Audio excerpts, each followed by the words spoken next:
for you.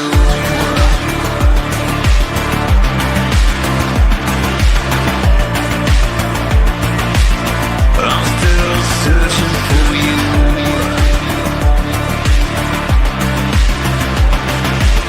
From dirt to the sky, I'm still searching for you.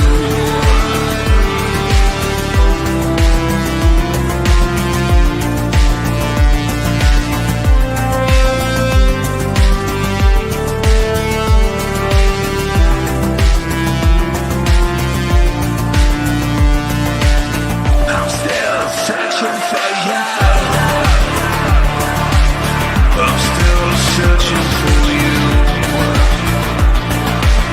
I'm still searching for you. I'm still searching for you. I'm still searching for you.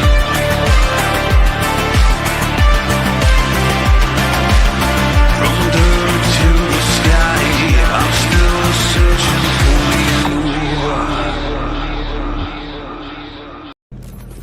you. Wake the fuck up, samurai. We have a city to burn.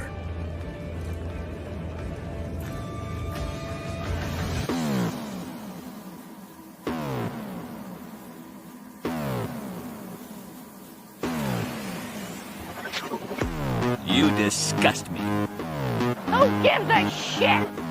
Go on. I made it the fuck up. I did. I did. I did. I did. And it is glorious! And I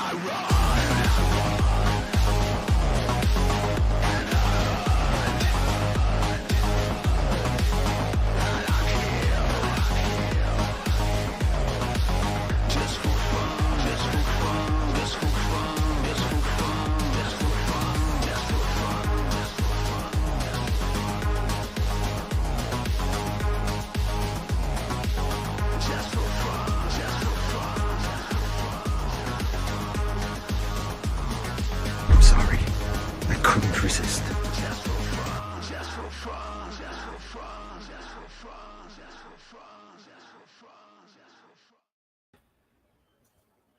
Hello, everybody out there in YouTube land. Welcome to Tuesday with Geeks with T-shirt historian and Ironcaster. Hello. Hello. We are possibly joined by Grim tonight, but no guarantees. Seems like the last time I had this background on, we also had that option. But anyway, I kind of had a little something to talk about this week because, as the title of this week's show indicates, I have gotten hooked on the latest Taylor Sheridan show, Landman. Oh, yeah? I'm sure you haven't heard of this. Never heard of it. Okay, so what is Landman? Landman Give me is a show. I'm trying. I'm trying. Okay. So, Landman is the latest Taylor Sheridan deal. You know, Taylor Sheridan, same guy who did 1883, same guy who did Yellowstone, same guy who, I mean, just seemingly has done just like everything. I'm not sure if he's got a hand in Tulsa King or not. I kind of think he does. But, yeah, the dude is just like, he's worth $70 million he's a producer. He's got all kinds of shows that are out there that are just always making tons of money because they're good. He's just got good writers, and this show is going to be another big hit for him, I think, because we're only up to episode 3, and it's riveting. Now, just to be clear, I am a Texan. I live in Texas. I am the child of a person who was an ex Texas engineer, well engineer. So I grew up with kind of like a foot in the oil industry here in Texas, as many people in Texas are. And what this show is about, Billy Bob Thornton is a guy who works for a small, relatively speaking, small independent oil drilling company. And he's having to deal with all the daily crises that the company faces, including, just all kinds of wild stuff. The main plot so far has been somebody stole one of his company's jets and was using it to make a cocaine deal, and it got hit by an oil truck. So, yeah, it's as crazy as it sounds. And so he's being investigated for that. Now, he's not the main guy behind the oil drilling company. He's a landman. His deal is he goes and he secures all the mineral rights from people, and also babysits all of the drilling crews and all these other things, and makes sure that all the operations are running smoothly for another guy who's played by John. What's that guy's name? I can't remember. Doesn't matter. Point is, it's a really good show. And hello, Grim. And he's telling us stories about his life in Texas. Well, I wish I made as much money as these guys do. But what's cool about the show is it really, really does illuminate the oil situation, how it pertains to Texas, how it pertains to the world, why it's important, and the dangers that accompany it. I mean, I don't want to give out a whole lot of spoilers, but they show you how dangerous it is to be working on these rigs, and some of the silly shit that they pull on each other on these rigs. And I've seen shows about, oil drilling in the past, like on Discovery Channel and all that. And I've had professional oil guys watch those shows with me, and they'll usually tell me, no, T-shirt, those shows are dramatized, because, some of the stuff that they're doing on that show isn't even the procedure that we normally follow out there in the field, because it's too dangerous. And that's where this show is different, because it kind of shows you what modern oil drilling techniques and working techniques are like, and how important it is to the vitality of a lot of the towns and landowners and stuff here in Texas. For example, do you know who one of the biggest people who has all these wind turbines put in is out here in Texas? Who's that? The oil companies. Because the oil companies put those big old wind turbines in as a source of power to power up the stuff for the oil wells, because they're working and drilling way out there in the middle of nowhere, where they're off the grid, so they have to have so they put those turbines in. So a lot of those wind turbines and stuff you see out here in Texas are attached to drilling rigs and pump jacks and all these other things out there. And he highlights that in the show. He shows you what's dangerous about the oil fires. And I'm making it sound like it's like a documentary. It really isn't. It's not written like a documentary. It's written like a drama. There's excitement. There's action in it. Like the very first episode, he starts off being like kind of a prisoner of one of the Mexican cartels, who are happy to inform him that, they don't want the oil company on their land, when he reminds them, it's like, hey, look, this company already had all the mineral rights to this land. We're not saying we own it.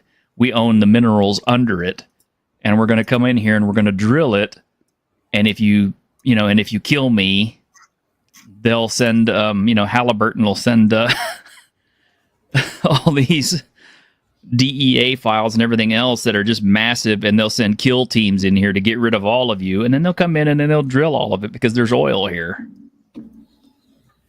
But the show also highlights, how dependent the world really is on oil and why it's important. The fact that our infrastructure is based around like 120 years worth of,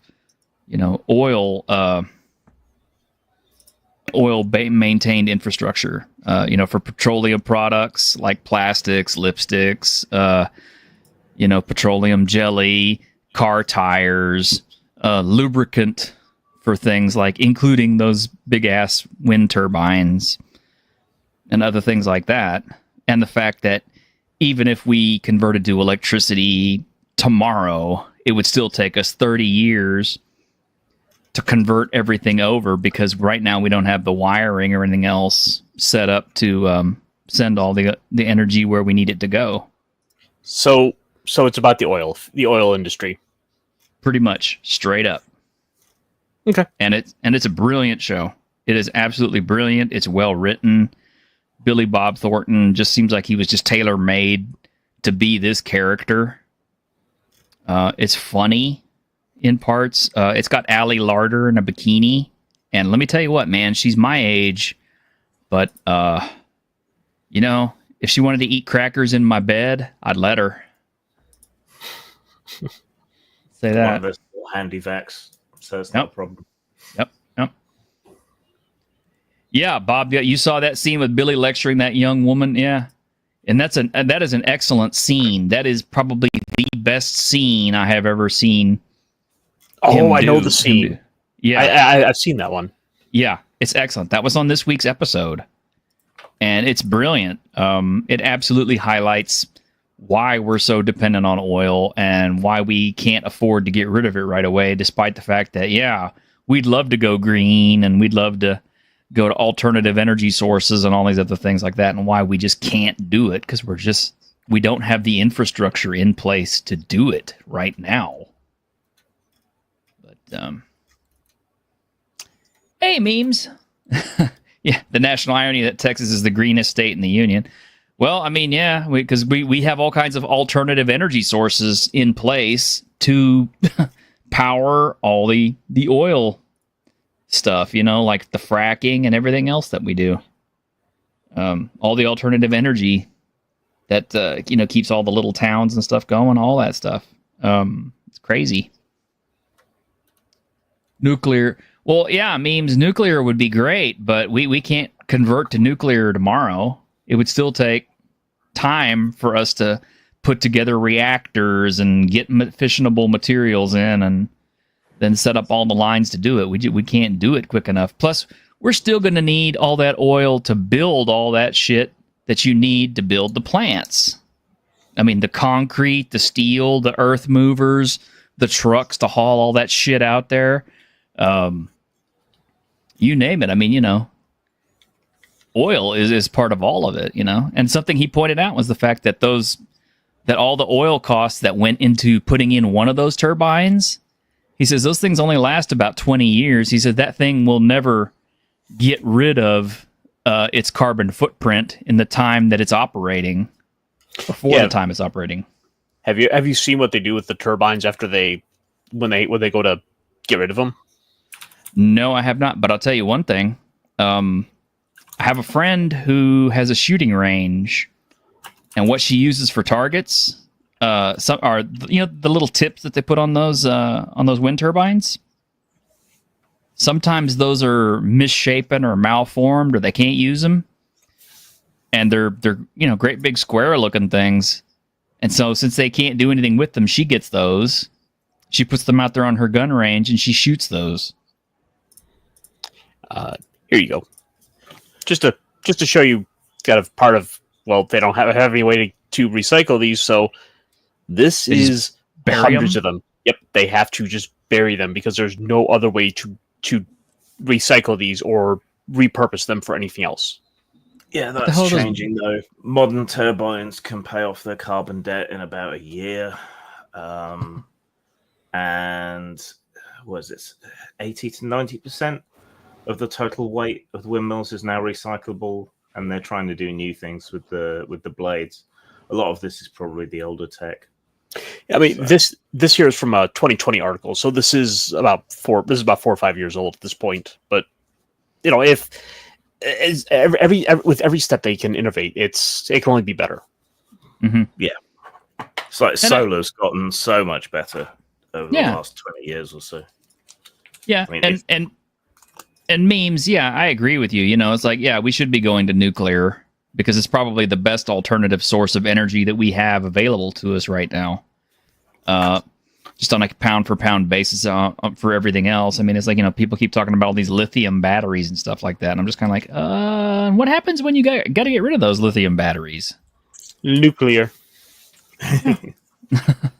There's a new sulfur-based battery that looks promising. Mm-hmm. I always thought shaker towers were the way to go, which basically, they're just basically big giant towers that they put up. And all they do is they rock back and forth with, you know, either the motion of the earth or the motion of the wind or whatever. And as they rock back and forth, they slowly produce electricity. But again, it becomes a case of you need oil to build those things and get them there and put them in place. For now. Yes. The other thing you can do is create mechanical or water batteries. So when you have an excess of renewable energy, you pump water into a storage tank, or you heft a weight up high. And then when you don't have the wind or the sun or whatever it is, you release the water through turbines and you generate power there. So it's kind of like a physical battery. Mm-hmm. Now, I've got friends who are oil experts who work in fracking and other stuff like that. I mean, I could have them on the show if anybody really wanted to get into that, because I'd love to show them Landman, see what they have to say, and then bring them on to have them say their piece about it. Oh, I think Memes would be all over that. Well, Memes, I don't know. Memes is not really into oil, though, is he? It's science. Science, yeah. But I mean, I'm talking about actual, you know, guys who work drilling rigs or who have worked drilling rigs, and they know what the oil industry is like, you know. I'd have my dad on, obviously, but yeah, he's not going to say very much. Sorry to say. All I keep saying while I watch this show is, damn it, I wish Dad was alive, because he would have loved this show. He would have loved this show. And, you know, even my mom, who's not like super duper oil savvy or anything like that, she understands a lot of what's going on the show because, you know, she lived with a Texas oil man for the longest time. But, you know, some of the other things they get into is the fact that because all these oil companies are leasing mineral rights from all these ranchers and farmers and all this other shit out in Texas, you know, these guys all think that they're cattlemen and all that kind of stuff. And it's just like Billy Bob points out to them, it's like, you guys buy cows with the money that we give you for the oil rights that we're leasing from you.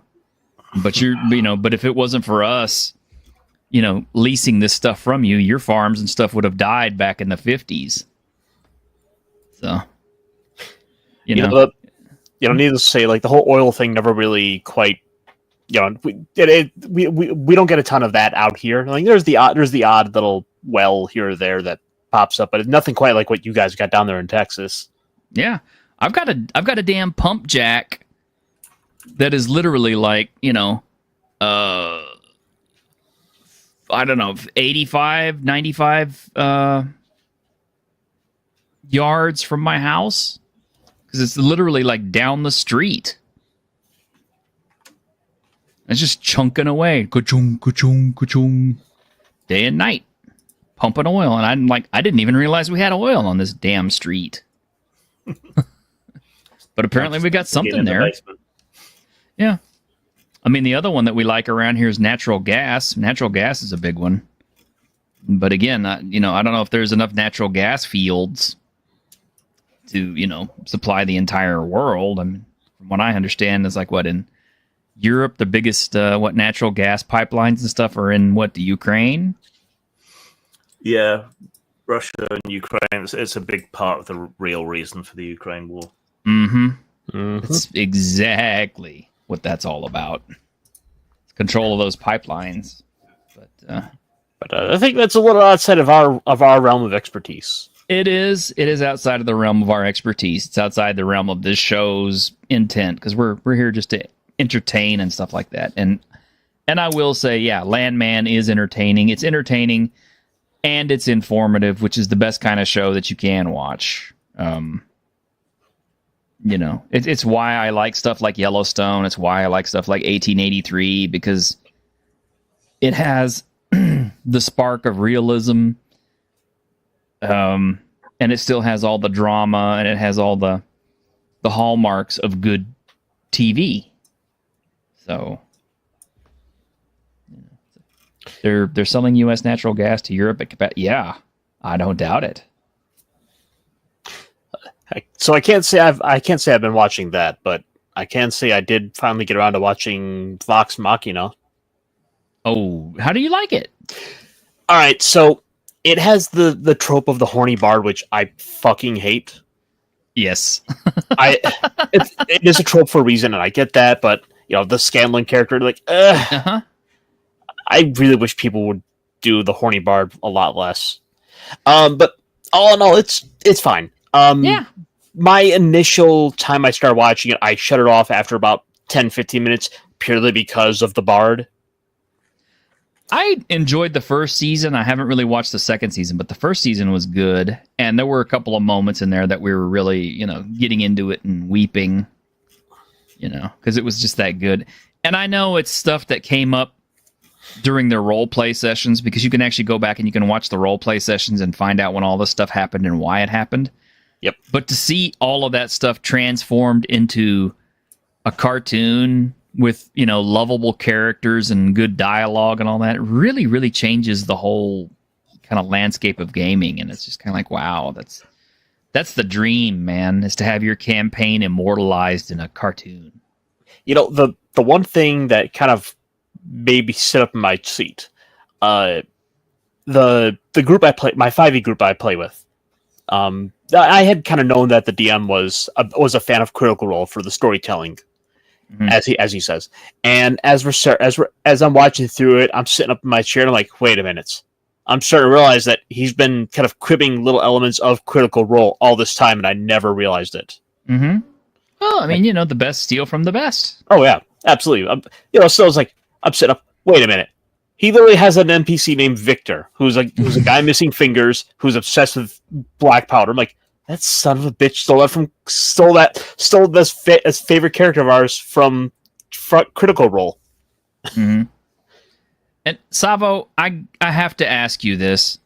Yeah, like you say, in a cartoon as opposed to secreted away in a few people's heads. Okay. I have to ask you this. For your Fiffle the Twit or Fifle the Twit comics, is that actually based on your adventures and stuff, or is it just stuff that you make up, or what? Because some of that's really poignantly funny to the point where I'm just kind of like, did this happen in one of their games, or is this somebody that they know, or what? Because I love the Fifle the Twit. Her comics are great. But I'm actually really glad that she shows up to our shows. Be honest, but yeah. But the guy behind that show, behind Yellowstone, all stuff, is Taylor Sheridan. The guy's like worth $70 million, and I mean, Jesus, that guy's like living the dream. Actor, director, producer, screenwriter. He's got Hollywood sewn up. He's one of those guys who's managed to make that name for himself on par with kind of few other people, because there was the one guy who had all the medical comedies and Dick Wolf. Mm-hmm. Well, how about that?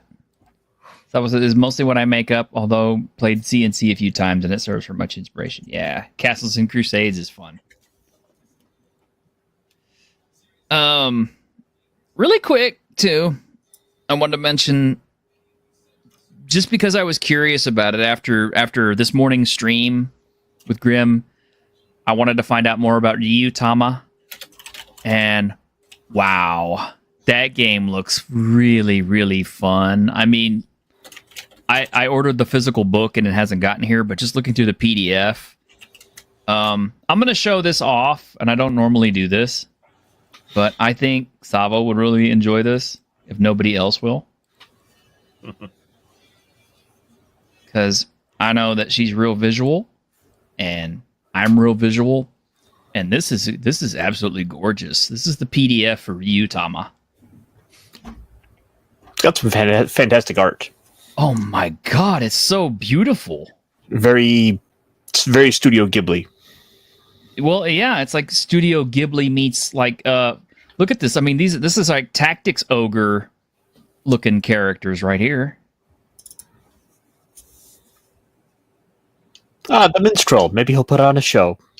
Mm-hmm. And then there's Eugen and everything. I haven't actually had a chance to read through all this yet, and I really should start because we have a game coming up. But I was just floored with all the artwork.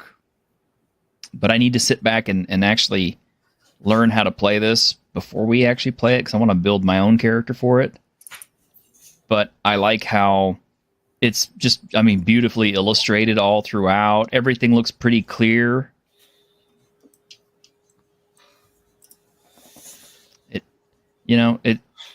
How long has this game been around? Like, for quite some time, I believe?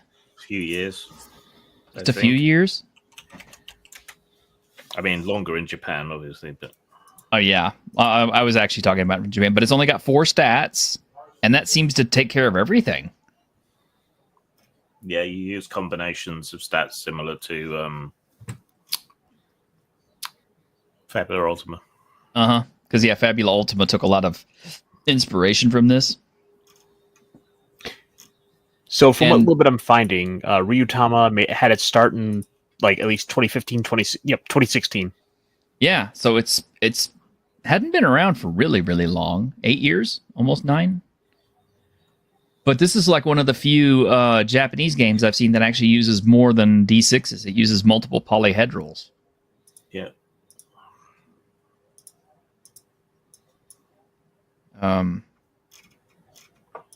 But wow, I mean, look at this. I mean, this just...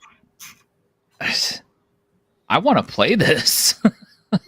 I really do. I haven't been this excited to play a game since Fabula Ultima.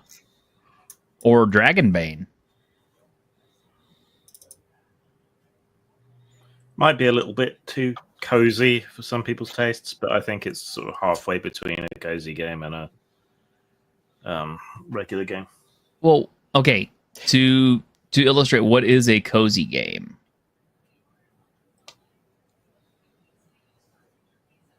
Well, sorry, you were asking, Lee.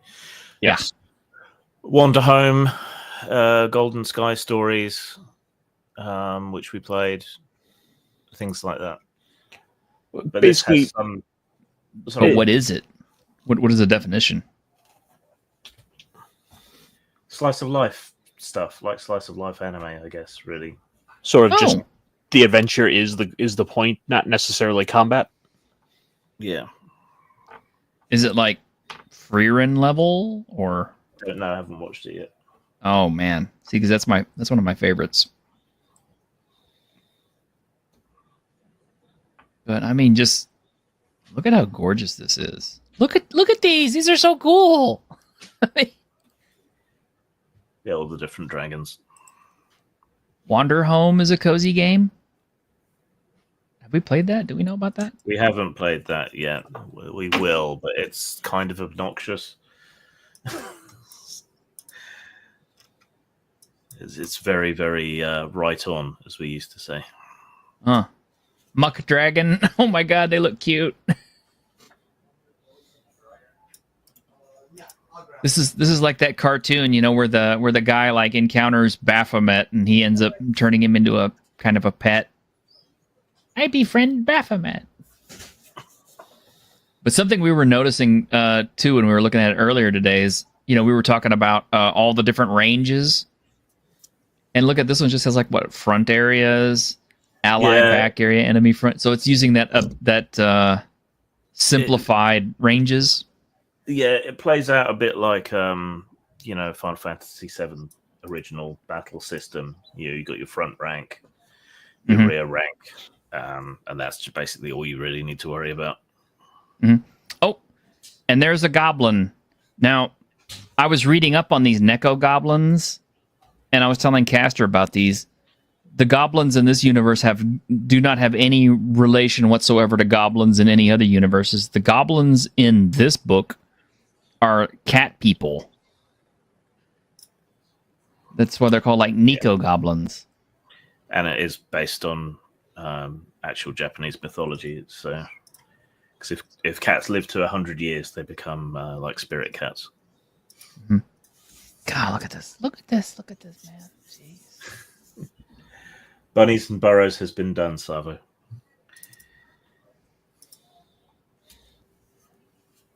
I need to figure out what the whole deal with the Ryujin is. What are the Ryujin kind of behind everything?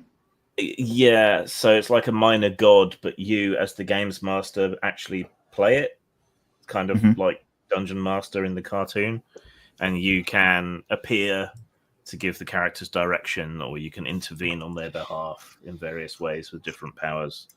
So it kind of formalizes fudging things in a way. Not adversarial per se. No. Um, Region collects stories, and each one is associated with different kinds of stories, and so they tack themselves onto adventurers so that they can steal their stories. and the enemies, or I should say, the monsters list is actually pretty big for. Yeah, that is the one bit that kind of disappointed me, in that there weren't illustrations for a lot of the monsters. Yeah. Which seemed like a real shame given the commitment to the art in the rest of the book. But it does have more art than most Japanese RPGs. So It does. This is way better looking than this is what I expected out of the Goblin Slayer RPG, or maybe even the Konosuba one. Well, the Konosuba one was pretty good, but Dragon Slayer was like really Spartan. This actually seems like something I figured would be like a regular Japanese RPG. But yeah, it's just a weird with the Goblin Slayer RPG. You've got the whole manga right there. Why haven't you got any of the art from it? It just seemed very odd. I like all the Q&As that are in this, because it does answer a lot of those questions that people would have, like, what happens to a character after they die. Yeah, and it has a couple of replays, which is what they call sort of actual plays, I guess. And it has an index. Oh my god, thank you. So, They heard you complain one too many times. They did. Now, I don't have a copy of the book yet, but if it's got a bookmark, I'm definitely going to be excited. I think, does it have a ribbon? I can't remember. You have the book, so I don't know. Yeah, but it's in the other room because I was working on it. I love this food and water sheet. That's pretty cool. I mean, I like how visual everything is in this. I could get into this. I mean, yes, it's a lot of stuff to track, but it almost kind of seems like something that you would keep a notebook for. Yeah, a little journal or something. Yeah. This just really seems like it would lend itself really well to, long-term play, maybe. I don't know. Yeah, it does have that Japanese thing of being very procedural, which to me is the only kind of, I don't know. I don't mind it so much in the Japanese games, but it is different. Takes some getting used to. The Watership Down Wonder Home expansion to traumatize the audience. Like I said, Bunnies and Burrows has been done. Could do, is it Shardik? That's the one about the mole by the same guy? I don't know.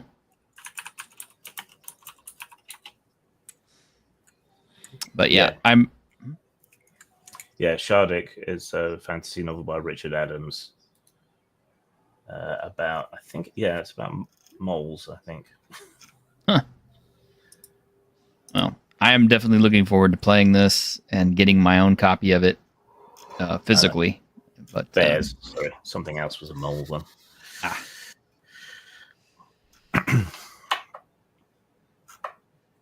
So anyway, I had an interesting question pop up at one point. It came up on Twitter, and I don't want to Twitter shame anybody, but you're going to anyway. well, I mean, I kind of can't help it because I won't mention their name and I won't directly show the post because I'm nice that way, and I don't think this is a bad person. This is just somebody who asked a dumb question and got answered. Okay, because I mean, maybe they just really don't know and they don't know their geography. But their question was, why does no one live in this part of Africa? I'm just kind of like, have they not looked at a globe? That was what I thought. I'm kind of like, have you not looked at a topographic map or anything that shows what the geography looks like in that part of the country? Because it's infested with graboids. Yeah, because that's like Tremor 7 strikes again. It's the Sahara Desert, man. It's sub-Saharan Africa. Yeah, in fact, that area has like the lowest GDP in the entire world. I mean, I was looking it up. Like some of the countries with the lowest GDP per capita include like South Sudan, Burundi, Central African Democratic Republic of the Congo, and Mozambique.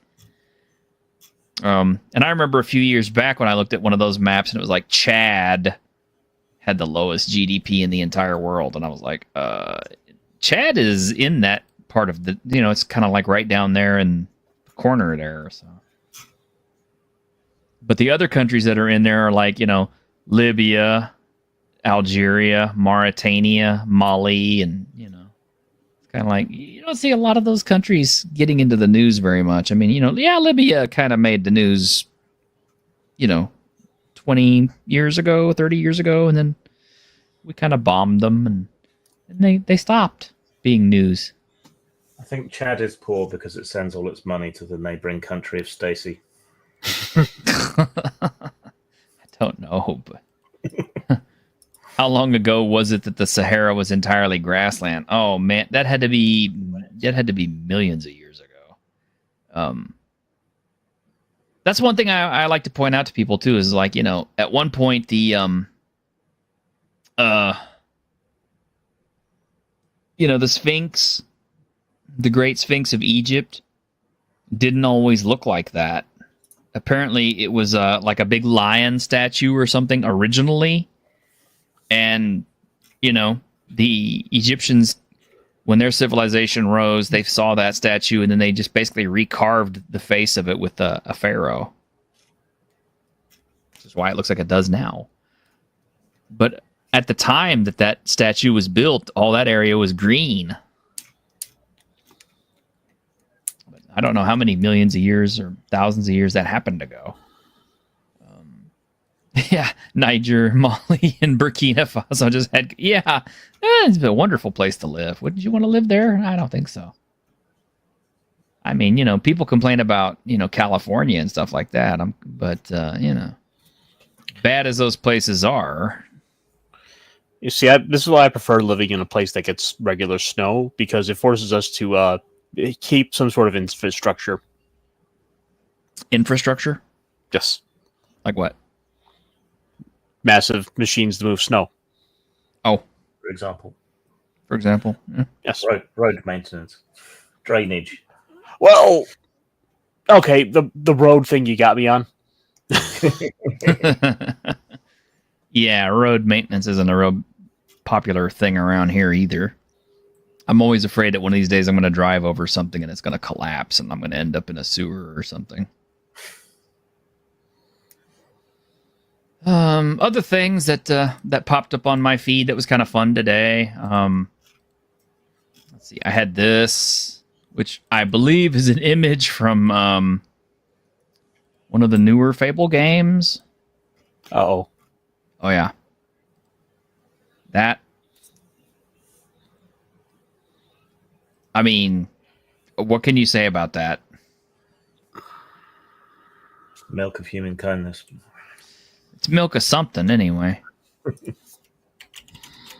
Oh, and Savo says she has played Final Fantasy XIV. That's where she first got into RP. Wow, you're young. I think Final Fantasy II was the first one I ever played, and that was on the Super Nintendo, so it actually wasn't Final Fantasy II.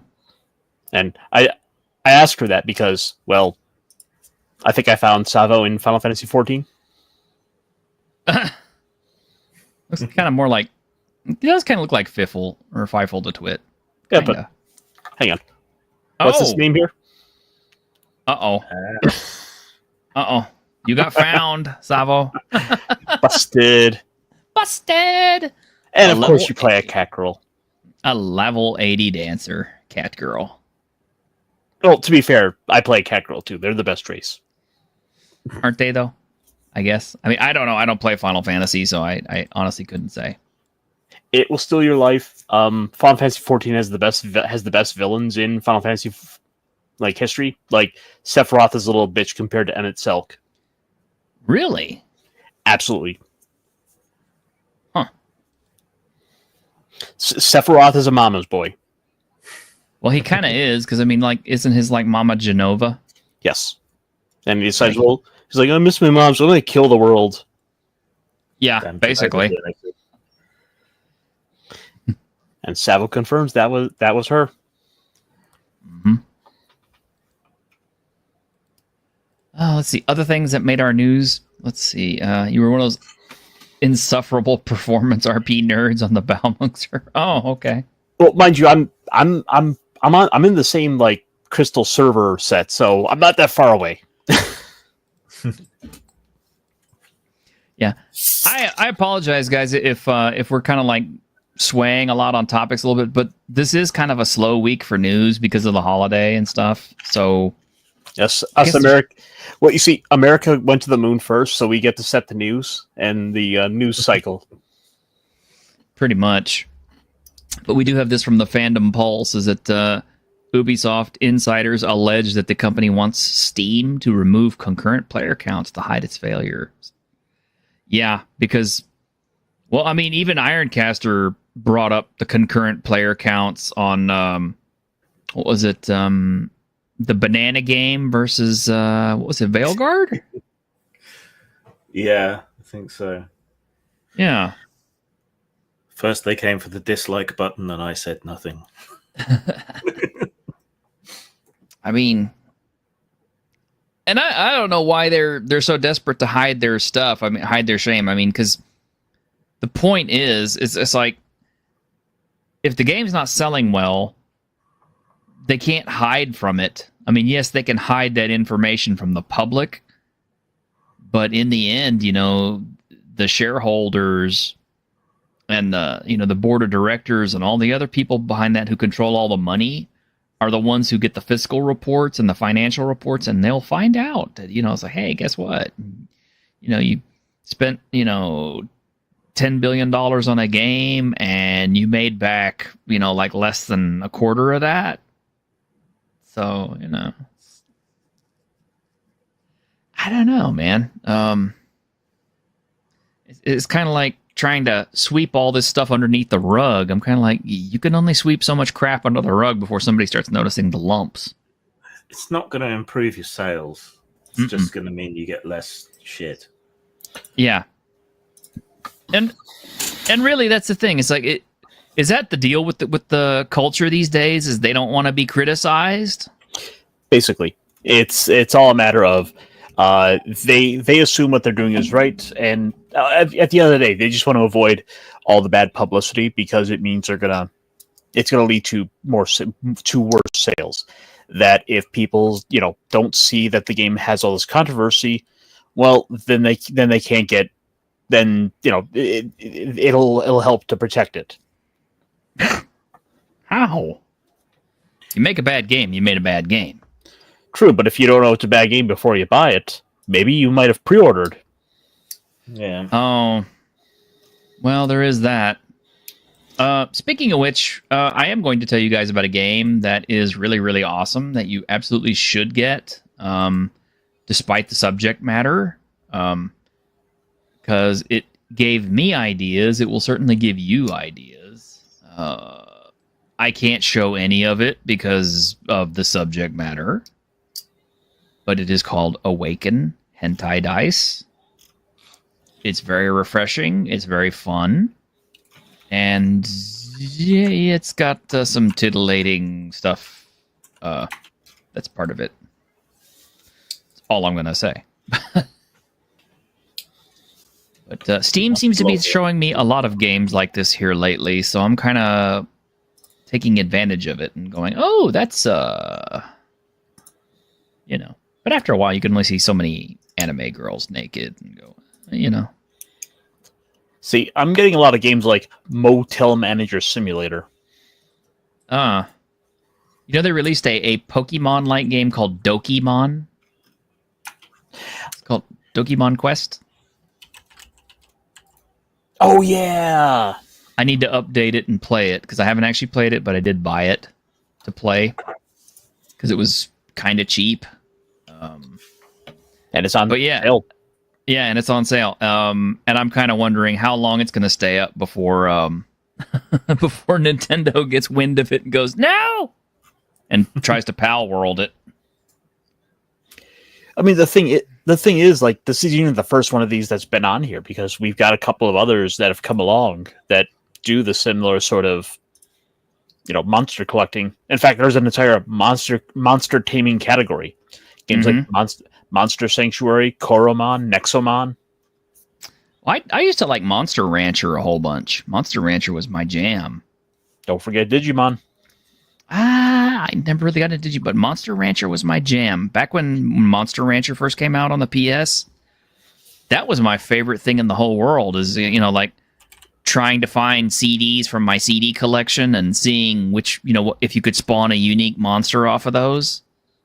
And then later on, people would start publishing lists of certain types of monsters that would pop up off of certain kinds of CDs, and I'm just kind of like, oh my god. So it was like, it was almost a challenge to hunt those CDs down at the used CD store so that you could load them in there and get the special monsters that you could only get off of this particular CD. But well, my friend, if you're looking for, I would recommend for the Digimon stuff, check out Digimon Cyber Sleuth, because, you know, plenty of waifu mons. Okay. And it goes on sale all the time. And honestly, you could spend, actually, the last I checked, I got 40 hours on just the Steam version alone. Wow. And it's a bundle with, like, basically 2 games in one. And I'm not even done with the first game. Okay. I've been playing the early release of Towers of Agasba. What is that? It's on its surface, it is a sort of survival crafting game like we've seen millions of, but it's more of a sort of ecosystem game. So you are this tribal people who've returned to their ancestral lands, which have all been... Oh, wow. Yeah. And that looks amazing. Yeah, so you bob around the land, regrowing everything. So you build these giant trees, and they reactivate the ecosphere around them. And then you plant more and more plants. And the more stuff you plant and tend, the more you get this thing called amity, which you can then invest into bigger plants and doing more things. So, Ooh, it's gotten mixed reviews, though. I really like it, but it is on early release. So there are some bugs and rough patches, but... Let me see if I can find more of the negative reviews, because, there's a lot of positive. It says online co-op. This is not a thing, which sucks if there's been a reason you were getting the game. Okay, so there's some issues with the... It didn't release early access to start off with online co-op, but it does have it now, at least on PS5. This guy actually refunded. He said, "This is one of those titles that I was really looking forward to playing. However, shortly after launching the game, I encountered my first problem, and that was trying to climb up onto that ship at the very beginning of the game. only to fall and die many times, while the screen froze over and over again, forcing me to eventually quit the game. This happened several times until I realized I'm not subjecting myself to this nonsense, so I requested a refund and got it. I think he's just shit at the game. Well, he's using a high-end gaming rig, so he figures that there's no reason why the screen should be freezing up. So I would expect it to be buggy on early release, but that's just me. I'm forgiving. I'm nice like that. yeah, I will give games a chance that some people will not. And certainly, I play my fair share of crap games. So I mean, that aside, I've also been playing a bit of Pathfinder Kingmaker. yeah, I've noticed. I decided to pick it back up and try to kind of finish through it. I just took advantage of this past week of the Humble Bundle for the revised editions of Pathfinder 2e. Uh-huh. And it's been sort of scratching an itch for me that made me want to go back and play through that game, play through the game, and plus its sequel's on sale. So, Wrath of the Righteous. Yep. Yeah, you know what stopped me from playing Kingmaker is I got so far into the game, but it kind of felt like I hit a point where there was like a programmed encounter that I couldn't bypass or I couldn't get around. And my characters felt woefully underleveled and underpowered for it, and just got raffle stomped into the ground. And I'm just kind of like, that's, why didn't they scale the difficulty down or something? Because, if you're supposed to lose this encounter, that's fine, but it really feels like you're supposed to win this encounter. And when I kept failing to do it, I just said, I think I'm just going to have to stop and wait until they patch this game, or I can find a trainer or something and just kind of, bug my way to, or cheat my way to winning. Because, yeah, that was a game breaker for me, because I was enjoying the game. I was just puffing along in the game just fine until then. Yeah. I don't know if Wrath of the Righteous has the similar problems. I didn't buy it after, I couldn't get through Kingmaker, because I'm like, why subject myself to this again? And I guess part of what's kind of getting me into wanting to check it out is I've heard nothing but good stuff about the sequel, but there's that urge in me that says, like, no, I have to play the first one first. Well, I am curious about one thing. If the characters that you play through in Kingmaker, can you port them over to the second one? That's a $1 million question. You don't know? I mean, you should be able to look it up and find out. But the other game that released this week or this last week that I was super duper interested in, but I didn't buy it because the price tag was ridiculous.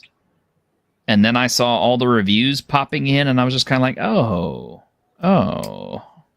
Was Stalker 2: Heart of Chernobyl. I enjoyed the first Stalker game, but I have to admit it was kind of a slog because there was a lot of running around. There was a whole lot of fiddly inventory management. Sometimes the encounters felt like they were very overpowered, and then sometimes they felt like they were really underpowered. But then, I tried to play the sequels. Well, they weren't really sequels. They were just, like offshoots, like Heart of Pripyat and what was it, Clear Sky or whatever. I didn't enjoy those at all. And then Stalker 2 looks pretty much like more of the same. I mean, yeah, the graphics got better by far, but if you're still having to deal with fiddly inventory management and, a difficulty that is basically like, like we go from, shoot guy in head with gun to, break these bricks with your flaccid penis level of difficulty, then. But you like FromSoft games. That's the strange thing. I love FromSoft games. I don't care that they punish me. I don't care that they're really hard, because I will go back and I will grind up a character as long as it takes in order to, come back and raffle stomp the boss. Or I will call in other people to help me raffle stomp a boss after I get fed up with it and sick of, failing to learn the mechanics. But you can't do that with the Stalker game, because you reach kind of a weird, deficiency. It's like you're going out there and trying to shoot up people, but you run out of people to shoot up, and then you can't earn any more money, and you're going out and trying to quest and raise your levels and get money and all this other crap, and it's just kind of like you get such diminishing returns on everything because you're spending more money on gear to survive in order to get better gear to survive. You know what I'm saying? I think that's what people like about it, though. Similar to the FromSoft games, is that it's a survival game primarily, with the fiddly inventory management and all the rest of it. Sabo says, I'm trying not to look forward to new games. I'd rather they just sneak up on me before they suck out my social life. Well, and there's still plenty of old games that are worth going back and playing. I've got quite a back catalog of stuff that I need to go back and finish, but it's just, they keep releasing new cool stuff, and I'm just kind of like, ooh, I want to play that. Especially, stuff with retro graphics really kind of suck me in, because I'm just like, it activates the 13-year-old Nintendo and Sega gamer in me. The member berries. Those were good days. I need to just find a day to find a day just to run some, do like a Wednesday nights just to run like TTRPGs and find some of these longer campaigns just to finally play through, like stuff that's sitting on the shelf. Yeah. Well, now that Grimm is officially on Saturdays now, I don't know. Maybe we can steal him for midweek or something. I don't know. That's asking a lot. Okay, well, it's something we can figure out in the new year. Yeah, new year. But in the meantime, we're almost out of time. I do want to focus on one thing real quick, if I may. Okay, hang on. I talked to Castor about this beforehand, and I have no choice but to display the entire screen on this one. So get ready. Boom. So this is the new releases from Discotech, which, we're big fans of Discotech here. I like their anime and stuff. Kamikaze Girls. I have not seen this, but I remember my friends had it and they enjoyed it. Lusai Yatsura. Extreme Dinosaurs. I don't know that one. This is the old Puss in Boots anime that I would almost be interested in seeing. That's the character that Toei Animation uses as their mascot. Mm-hmm. That's the very one. I don't know about this one. Kurokami. Mother's death. A woman who looks exactly like her. Oh, lovely. That's a doppelganger. And a bloody no-holds brawl for survival. By a manhwa. Okay, so this is a Korean. Oh no. I think I want to see some reviews on that first. I like the fact they got a lot more Lupin the Third.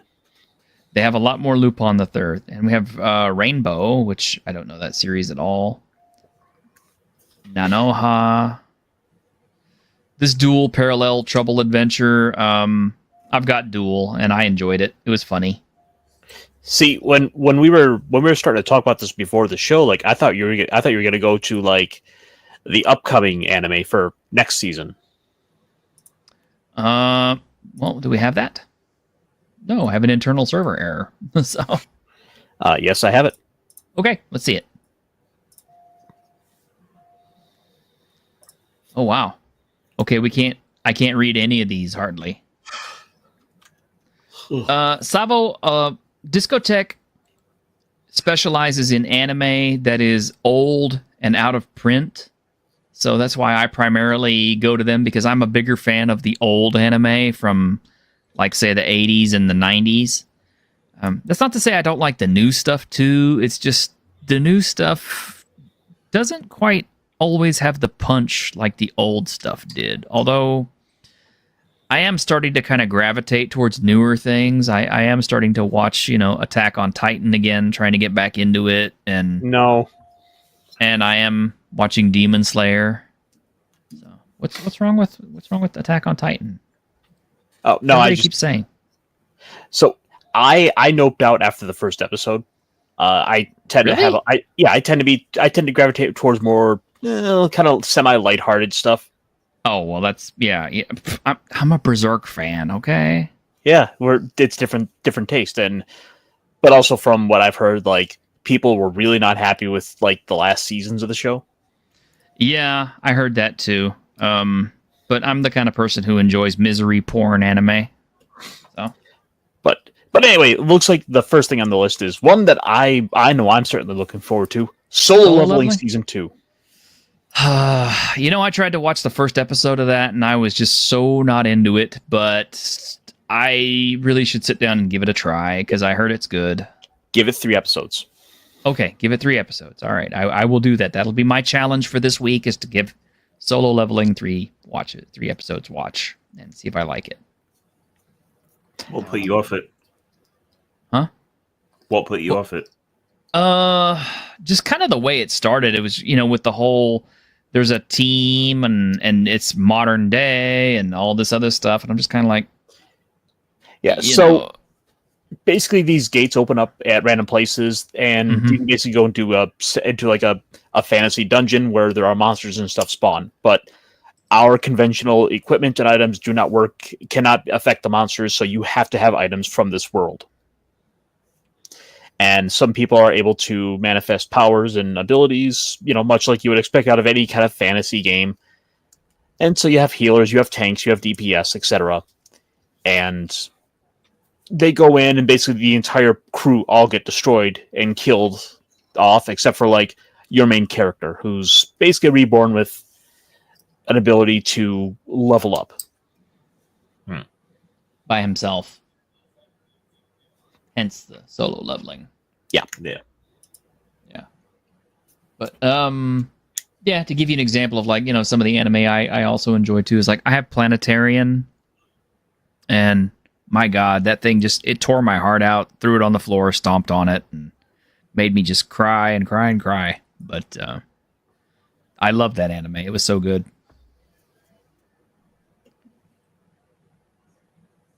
Oh, what's this? The RPG rules equal new reality is just a bit too far beyond my ability. Yeah, that's something you got to deal with because a lot of these anime follow that same code of everything is a game. I mean, first thing. So one of the other few things that's kind of popping out of me is this: I might be a good receptionist, but I'll solo the. What? I'll solo any boss to clock out on time. I had to pull it up on another tab. Grim, maybe we're wrong about the way we're running our games. Maybe we should be trying to follow this, Japanese format and just, have the characters all be like normal dudes getting sucked into other worlds and just, kind of leveling up and making a game out of it. Maybe. I don't know. Make a girl?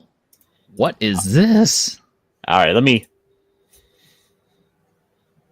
Around the main character, Akira, and his scientifically created girlfriend, Number 0. From Crunchyroll. That doesn't tell me enough about this. That doesn't hardly tell you crap. It's like, okay, now I actually found something I want to know about. Hey, do we have airs at the end of January?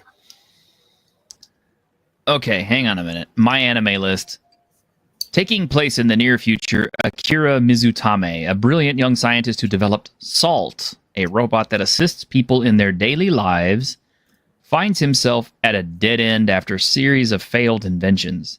When a friend suggests he could power up his personal life by creating a girlfriend, he develops an artificial partner, number 0, who quite literally becomes his girlfriend.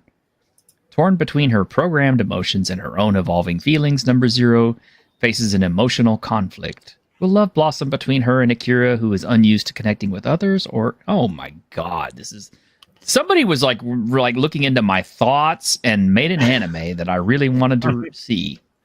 Because this is me. I mean, I can't actually make one of these things, otherwise I would be. But but I definitely want to see this, but the status is not yet aired. Give it about 2 months and we'll get episode 1 out. Yeah. It's supposed to air January 31st, 2025. And it is Kadokawa, so that means there'll be a simultaneous release. And hopefully it won't wind up under the ownership of Sony, who's we didn't touch on this yet, but Kadokawa is potentially being purchased by Sony. Why must well, I don't know. Sony's not a bad company, is it? Crunchyroll. Oh god. Yeah, you're right. And remember, look at all the censorship Sony's been doing ever since they moved to California. True. Is it too much to ask for just, being able to enjoy our escapes? Do we have to have so much reality injected into... Why is this anyone's fantasy? It's my fantasy, Savos. Look, I just want fantasy elves in my anime. And the Haneko, the elf girl's cat, is secretly an S rank. Oh, that sounds funny. These titles give me cancer. What? Why? They're so long. That's half the fun of them. Well, also you got to remember, because of they got the idea in their heads over in Japan that they have to basically put everything right on the tin so you know exactly what it is, so it can stand out. But I don't need to watch it now. Just from the title, I can know pretty much everything that's going to happen. No, Reborn as a vending machine. Now I wander the dungeon. That's a great title, just because it's now you're kind of wanting to know what the hell happened and why. How is this possible? I don't know. I'm kind of with Grim on that one. What? No. Campfire cooking in another world with my absurd skill. That's a great show. But again, it tells you everything. Don't need to watch it now. It does tell you everything, but it's still... Japanese, guys. Japanese is not about the end result. Japanese stuff is about the journey. So then you should have no problem. So then you should have no problem starting One Piece, right? That's an endless journey that will, although... But as you said, it's about the journey. Well, that is true. I'm watching the live action. Yeah, but that's only the first 45 episodes. The titles are so obnoxious, I'm starting to love them. Exactly. Who else do we have here? Reincarnated as a Sword is not a really super duper long title, but man, that's an excellent anime, and that's one I absolutely recommend to everybody. Hang on, this one has the old man here. I gotta see what this is. From bureaucrat to villainous, Dad's been... What? Dad's been reincarnated. From a bureaucrat to a villainous? This is a current fantasy that a lot of Japanese stuff is exploring, is people becoming the main villainous of a world. After a traffic accident, 52-year-old civil servant Kenzabaru awakens to find he's become a grace of that's even harder. Would you like me to read this? Yes, please. Okay, after a traffic accident, 52-year-old civil servant Kenzaburo Tondabayashi, see, there you go, speak Japanese, bro, awakens to find he's become Grace Auvergne, a duke's daughter, and more importantly, the villainess of an otome game. Oh no. Not wanting to get in the way of the happy endings, the young characters around him, Grace sets out to play the role of the villain But whether it's due to Kenzaburo's memories of being an affectionate parent getting in the way or not being able to remember those pesky foreign names properly, it ends up being harder than it looks. Oh, I relate to this now. Uh-oh. Does this tell you about the average temperament of a Japanese civil servant? Indeed. That sounds kind of fun. I don't know. It's not top of my list, but it it's on there somewhere. I might check it out. Yeah. I'm a noble on the brink of ruin, so I might as well Sorry about that. I didn't realize I had. Yeah, down there.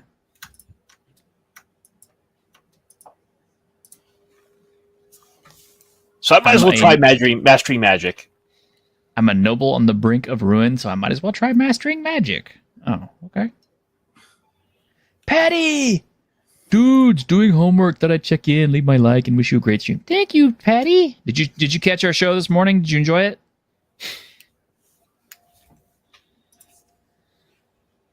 I like Patty. We need to have him on the show more often. Well, let's keep going because we're keeping Grim awake. So. Okay, I see one here with like a red Super Sentai hero, so I gotta check this out. I was about to say the giant mecha anime. I thought you'd be right at it, but Asagaki Togo was the Red Ranger in a heroic ranger squad. During their final battle against the ultimate evil organization, he suffers a crushing defeat and resigns himself to death. That is, until he finds himself reborn in an entirely different world. Embracing his new role as an adventurer, he transforms into Kizuna Red and continues his pursuit of justice, helping those in need. Enjoy this heroic tale of a ranger becoming the protector of another. Now, that is a cool idea. Let's take one character from one kind of genre who's super overpowered and then stick him into another one. So he has to go be the Red Ranger in another world. Basically, yes. Nesting isekai, yeah. Yeah, I mean, do I have resting isekai face? Kinjiro is killed in a traffic accident and is reincarnated as a Red Ranger and then is immediately killed again. And this time, You know, I think that's what I'm going to do one of these days. I'm going to start a game that way. It's like, okay, guys, everybody make 5th level characters. Everybody shows up with their character and say, okay, you're all immediately killed in a traffic accident, and now you wake up and you're all girls or something, you know. You're all red pandas. Yeah, you're all red pandas. Season 2, Gong. Kinuki Man. Kanbeki Chojin Shiso Hen. Okay. See, I really got to sit down and watch that. I was introduced to it through Ultimate Muscle. Yeah, same here. Because I used to collect the little muscle figures. Oh god, it's so dumb. I love it. It is dumb, but that's half the thing of it. That and it's racist. But oh, and since we're this far in, let me. I don't know if we're gonna get in trouble for this, but I don't care because I want to show this. I've been wanting to show this for a while, and I think it would be funny. But here we go. Here's some anime you don't usually see. Hey, fucking cowboy, fucking cowgirl, how the fuck are you doing? So tell me, are you kids on your fucking way home from school or something like that? Fuck, why don't you two buy a fucking hot dog from me, Mr. Kohei? Come on, baby, don't be cruel, you fucking cowboy. Tell you what, I'll give you the King Special with a ton of fucking ketchup and fucking mustard to go with those fucking hot dogs and sell you the pair of them for 500 fucking yen. How do you like those bargains, baby? Oh, fuck you very much. Hey, are you lonesome tonight, you fucking cheer fucking girls? Fucking hot dogs for sale. Fuck yeah. Come on, that was funny. Hi. And I love Savo's new anime. My barista is a 7th level demon lord with a tolerance for lactose and dark humor. Yes. Sounds perfect. Maybe that's what we should be doing with our games now. You know, just fuck it. Because it's obvious that Wizards of the Coast doesn't give a shit about you anymore, and they're just gonna make whatever kind of woke bullshit that they want, dude. Let's just have fun and just make random shit out of our games now. Just fuck it. You know, so Savo, I think the thing is that actually kind of is a show. The Devil's a part-timer. Yeah, there is something like that. Can I get you the dark roast? Do you dare try it with honey instead of sugar? Oh my gosh. We should, next time we have Greg on, we need to just do another like anime related show and just talk about anime related games and anime and just, go nuts on the topic and just tear that up. Yeah. But he's a busy boy right now because his Kickstarter finished up, and I'm sure he's finishing up getting everything in order for Titans of Fallen Earth. And apparently Patty's is working on something that Grim might like, a diesel punk version of War Machine. I thought War Machine was kind of diesel punk already. No, it's Magic Punk, and it's more steamy. But yeah, Diesel Punk's good. Yep. But all right, ladies and gentlemen, thank you very much for hanging out with us tonight. I hope you enjoyed. Like I said, we didn't really have a lot of news. This has been a slow week, so sorry if we weren't like super duper glib and awesome and our usual, informative selves. But yeah, we can only work with what news that we have. Otherwise, we just have to get up here and bullshit, and we do that pretty good too. But Hanging out with chums is fun. Yes, hanging out with chums is fun, and hopefully we'll have something fun on Saturday. I don't know what it is yet. I mean, I don't expect like lots of crazy stuff to happen between now and then, other than Black Friday sales. So, anyway, you guys all take care out there in YouTube land, and we will see you Saturday, if not sooner. Bye for now. Ciao. Bye. We don't have an outro, so.